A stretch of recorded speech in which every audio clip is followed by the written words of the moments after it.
Hello, I'm Jonathan Delbridge and welcome to this taster tuition video on Scott Joplin's very famous The Entertainer.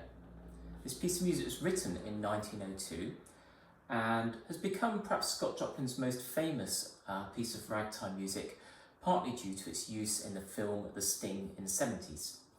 In this taster video, I'm going to talk a little bit about the speed and one of the technical difficulties you might face in this piece.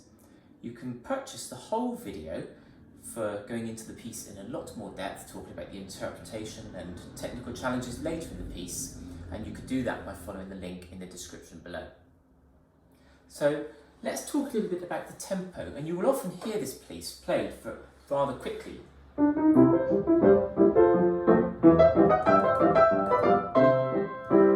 You may even have heard it faster than that. Interestingly, Scott Joplin writes at the beginning of the music, not fast. And indeed, if we flick through his pieces of ragtime music, almost all of them have not fast at the beginning, or sometimes he writes, it is never correct to play ragtime music quickly or fast. So while yes, you may want to play it at a faster tempo for a bit of fun, and it can be quite showy at that tempo, do experiment with playing it at a slower speed. And I do think at Scott Joplin's slower, not fast speed, we actually hear a lot more of the details of the syncopation and the harmonies.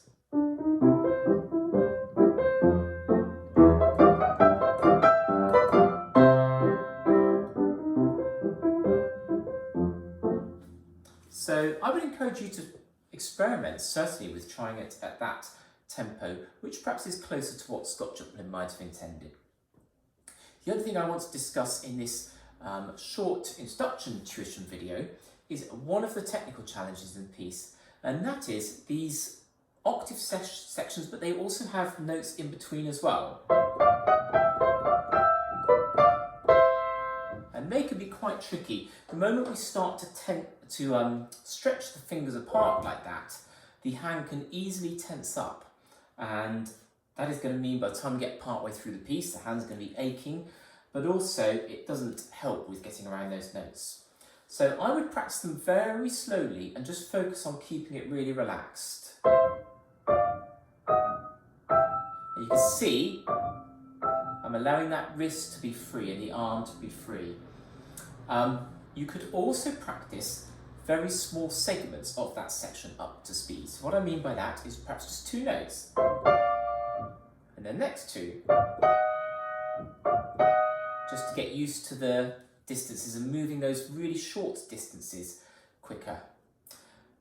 When you do that, I would suggest when you land on the next notes, just make sure that wrist is free, like this. Is that able to move freely? And that will just ensure there's no tension coming in. When you've done that, you could do slightly bigger segments, maybe 3 notes. Free wrist, and so on. One more way of practicing that is to take each individual note, and indeed pairs of notes, so I could play just the top notes with the 5th finger, just the bottom ones with the thumb, and then pairs, so maybe the outer notes, the 2 upper notes, the 2 lower notes. And in a funny way, that actually feels slightly harder than doing all the notes together. But it's a great way of getting that extra level of security into those tricky sections. So there's some ideas on the tempo and on how to tackle those difficult parts of the piece. But do follow the link in the description below if you'd like to purchase the whole tuition video, where I'll explore this wonderful piece of music in a lot more detail. Thank you for watching.